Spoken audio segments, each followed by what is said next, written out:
I do all the time, and it's really hard, like as a wrestler, because you really just want to put them in a hold and really show them, like, okay, it's fake, or the simple things like the one thing I always say to people when they say it's fake is, "Let me chop you," and the first thing they always say is, "No, it's going to hurt." It's fake, right? How's it going to hurt if it's fake?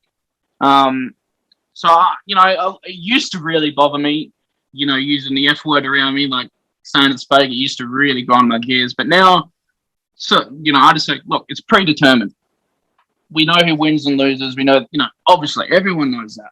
Everyone should know by now that it's entertainment. But, the things that you go through on a day-to-day life because of, that so-called entertainment is ridiculous. Like you said, you finish a match and you're sore, you're beaten up, you're limping all over the place on the way home. And sometimes it's not that easy. You don't even just go home. Some nights you'll wrestle 2-3 matches if you have to, with a mask on, with a mask off, whatever. And then you have to pack down the ring and take the ring to your training place and set that back up. And you've got all these different things you got to do, even when you're broken. And it doesn't matter if you've been through a match with barbed wire and tables and you've been through all this sort of stuff. There's a lot of things in wrestling that you gotta do. You gotta pave your way. Yeah, and you're right. And it's like, that's where the love of it comes in. And, like a lot of times in wrestling, there's certain characters will come in and, if they're playing a hard character or a tough character, and they sort of tend to carry that around, like outside the ring, and, starting to believe that they're that type of character. And some of them are. Like, I've met some pretty hardcore men in wrestling, and they could mess you up really badly, but they're not the ones that were being, so to speak, in the ring. Yeah. And I don't say that I didn't. I was like even when I started off early, I was a bit of a goose sometimes, with your ego and that. But everyone does that. It's just part of it. You learn really quickly to get rid of that, and just it's a business, and everyone's there to help each other, entertain the crowds, and you got to put up with what happens. And I've been hit pretty hard sometimes in that ring, like really hard, and there's no breaks. Like, it's going on for half an hour, throwing, smashing out the ring, over the ropes, punching in the head, hits on the back, kicks. Like, you're copying them, and it takes a lot to stay in and love the business, Yeah, exactly. And that's what people don't understand. It may be predetermined, maybe fake, or whatever people call it, but UFC fighters, if they get punched in a fight and they're hurt, they get knocked out, right? If we get knocked out and all that, and whatever the match, we got to get up and we got to finish the match. We got to take them. We got to take them. People home happy. So you could get clocked really bad. You could break your nose. You could pull a muscle or whatever. You see wrestlers do it all the time. They just keep going. Wrestling is the biggest mental game I think there is, because there's so many different things. It's not just the in-ring abilities. There's the promo abilities. There's the booking abilities, being able to set storylines and all that sort of thing. There's a lot of things in wrestling that people don't really understand until they're in it. So Jesse, do you have any funny stories in the ring involving getting hurt or even trash talking an opponent? Well, I've actually got am I allowed to swear on this, by the way? Yeah. All right, cool. So I do have quite a few funny stories. One of my most recent ones is actually, long story short, I shot myself in a match. Now, these are other things in wrestling that people don't understand as well. You can't just stop. You can't just, I've shot myself, I'll run behind stage and, that's it. I remember it was the start of the match. We had everything planned out, whatever. I took a suplex, and I remember saying to the guy before he was giving me a suplex, he said, "Don't, I'm going to shit myself." Because that whole day I felt really sick in the stomach, and I was telling everyone, when I go out there tonight, I'm shitting myself. And everyone's laughing, saying, "Nah, you'll be right." A couple boys made a bet. "Oh, who do you think, he's going to shit himself? Let's make a bet." They all bet on it. And I took this suplex, the first move of the match or something like that, and I shut myself. Boom. Anyway, my opponent goes to me, "Did you fart?" And my response was, "No, I shut myself." So he had a bit of a laugh, while he was doing it, and then a couple seconds later, the ref's down on the pin. I kick out a toe, and then the ref quickly goes to us, "Did one of you fart?" And I hear, the guy I was wrestling just go, "No, Jesse shut himself." So the referee had a good That's great. Oh man, that'll be a story that's not lived down, eh? Yeah, that's one of them. I Most must people be admit, mate, embarrassed. in all the years I wrestled, never had anyone do that. No, and it is one of them, like, but people have done it, like big names like John Cena and The Undertaker. People, they've done it.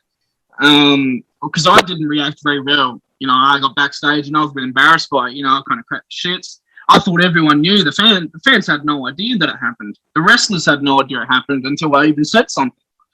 But I sort of cracked the shits backstage and had a little bit of a tanty. And one of the other blokes, Adam Brooks, he's over. He pulled me aside and said, "Look, it's normal. There's no need to get angry about. People have done it. I've done it. You just got to keep rolling on. They don't know what happens. They don't know what's meant to happen and what's not meant to happen. So just call it." Yeah, it's quite funny though. It's like very funny. So, have you got any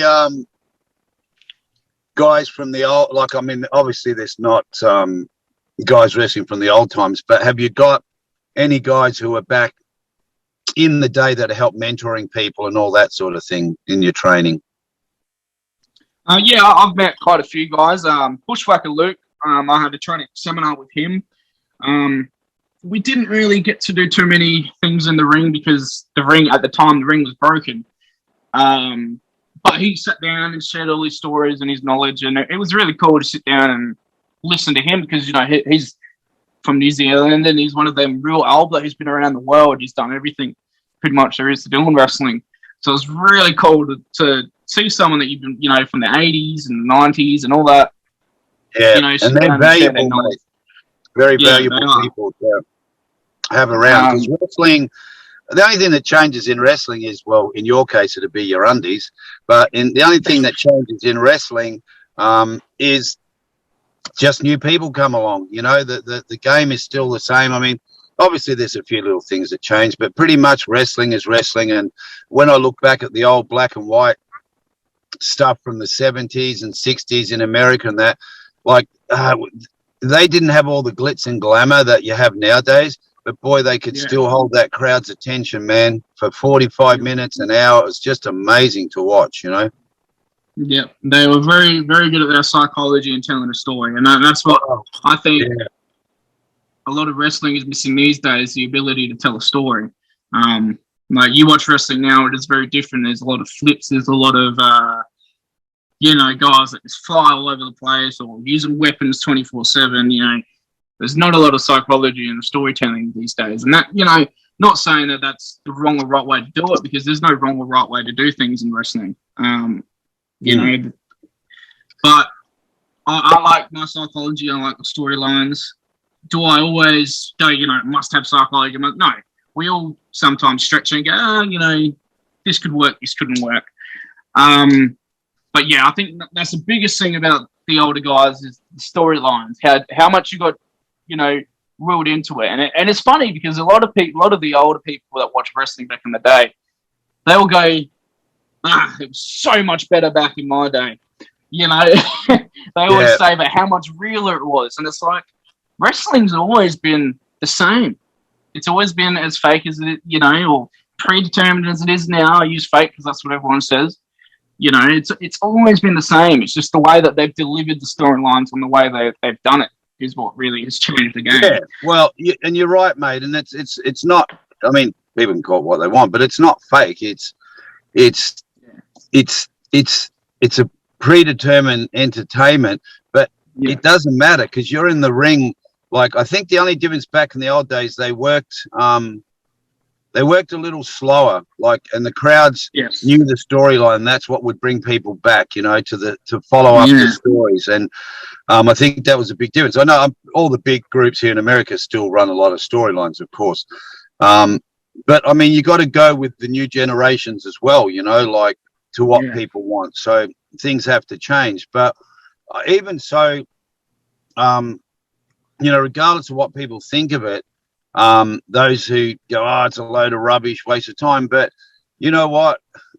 When people sit there in the crowd and they start watching, you forget going, oh, I wonder if they rehearsed that or did this, because you're just watching. It's like watching, you know, like a gymnast or a circus event where acrobats are up on the ropes. Well, of course they know what they're doing. They wouldn't be up on a rope without a safety net underneath, you know, 50 feet above the ground, walking on high wires or whatever, and on rings with no safety net, because they train and train and train. Well, it's no different. Wrestling is a circus. You know, it's an entertaining circus. It brings in a lot of money. And the guys, like, I just say, look, I wrestled for whatever it was, 8-9 years or something. You go and meet a like we were lucky enough to meet people like Jimmy Superfly Snuka. He came to Australia in Adelaide, and we traveled around with him. You know, like, you meet somebody like that who was an icon in his day, and you watch him work, his physicality, his fitness. Like, I wasn't even close, mate. Like, those guys they're professionals up at an extreme level. You know, the guys working at the top, they're athletes. That's all. That's exactly it. They're athletes. Yeah, and they could work with anyone. They could go up the Macca's and they could grab someone from behind the register and work a match with them. Like, them guys. Oh man, they're just incredible. And the pounding. Look at Ric Flair. Like, how old is that guy? How old is that dude?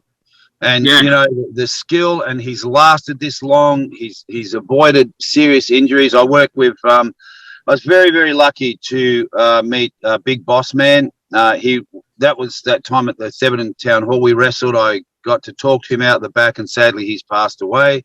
Axe and Smash, Malenko, got to meet all those guys, you know, and that was really incredible.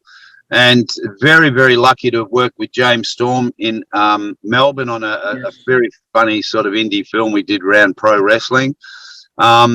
And Stone Cold Steve, worked with him, as you know, on the Condemned.